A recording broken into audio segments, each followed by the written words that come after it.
লতি চাষ করার উপযুক্ত সময়টা কখন? কোন জাতের কচুতে ফলন বেশি? যে কোনো ধরনের জমিতেই চাষ উপযোগী যশোরের লতিরাজ কচু। দেশ ও দেশের বাইরে থেকে যে বা যারা আমাদের আজকের ভিডিওটি দেখছেন সকলকে জানাই আন্তরিক শুভেচ্ছা ও অভিনন্দন। প্রিয় দর্শক, বরাবরের মতো সরাসরি আজও আমরা লতিরাজের ক্ষেতটাতে মূলত আজকেও বিপুল সংখ্যক লতিরাজ গাছের চারা আমরা ডেলিভারি করতেছি।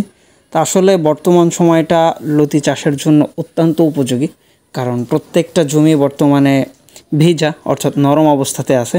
আর লতিরাজ কচু বা লতির যেসব চারাগুলা এগুলা রোপণের একেবারে উপযুক্ত সময়টাই কিন্তু আপনার ভিজা মাটি বা নরম মাটি, যার জন্যই কিন্তু বিপুল পরিমাণ লতিরাজের চারাগুলা ডেলিভারি কার্যক্রম আমাদের চলতেছে। যে দেখতে পাচ্ছেন সরাসরি মাঠ থেকেই আপনাদের সামনে তুলে ধরার চেষ্টা করতেছি।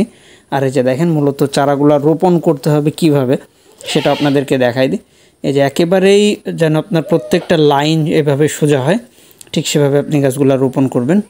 এই যে দেখেন চারাগুলা মূলত পুরাতন জমির চারাটা যদি আপনি সংগ্রহ করতে পারেন তাহলেই কিন্তু অধিক পরিমাণে লতি পেতে পারেন, যে চারাগুলা সাধারণত ট্রিটমেন্ট ছাড়া, অর্থাৎ যেই জমিটাতে সার ওষুধ বর্তমানে প্রয়োগ করা হচ্ছে না বা বিগত 1-1.5 মাস সার ওষুধ প্রয়োগ ছাড়া যেসব জমি আছে, আপনি যদি সেরকম জমি থেকে চারা রোপণ করতে পারেন ঠিক এভাবে সুন্দর করে, দেখেন প্রত্যেকটা চারা একটা চারা থেকে একটা চারার দূরত্ব থাকবে 1 হাত করে, আর একটা লাইন থেকে অন্য লাইনের দূরত্ব থাকবে 1.5 হাত।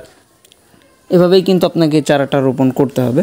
আর ঠিক এরকম পুরাতন জমির চারাটা যদি আপনি রোপণ করতে পারেন, এই যে দেখেন আমাদের এই জমিটা কিন্তু মূলত বর্তমান সময়ে চারার জন্য রেডি করা আছে। এখান থেকেই মূলত আমরা এই যে চারাগুলো ডেলিভারি করতেছি।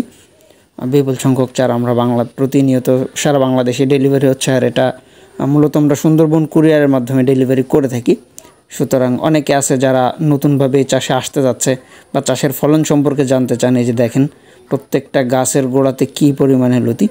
তা আসলে লতিরাজ কচুর একটা প্রধান বৈশিষ্ট্য হলো এই গাছ থেকে আপনি প্রত্যেক ডগায় ডগায় লতি পাবেন সেটা বলবো না, কারণ এই গাছটা এমনই, আপনি প্রত্যেকটা ডগা থেকে লতি তো পাবেনই, বরঞ্চ প্রত্যেকটা লতির গোড়াতে যদি একটা করে গিট রেখে দেন সেখান থেকে আরও 2-3টা করে লতি পাবেন, যেগুলো এক্সট্রা। যার কারণে কিন্তু বর্তমান সময়ে অন্য সকল জাতের থেকে এই লতিরাজ কচুর চাষটা বর্তমান সময়ে অধিক হারে বৃদ্ধি পাচ্ছে। দেখেন একটা গাছে কী পরিমাণে লতি আসতেছে। তা প্রিয় দর্শক, আপনারা যদি এ ধরনের লতিরাজ কচুর চাষ করতে চান বা চাষ সংক্রান্ত যে কোনো ধরনের তথ্য পরামর্শ বা গাছে কীভাবে আপনি পরিচর্যা করবেন, এ ধরনের যাবতীয় সকল প্রকার তথ্য এবং পরামর্শের জন্য অবশ্যই আমাদের ভিডিও স্ক্রিনে দেওয়া নাম্বারে যোগাযোগ করবেন। এই ছিল আজকের ভিডিওটা, দেখা হবে পরবর্তীতে আবার নতুন ভিডিওতে। আল্লাহ হাফেজ।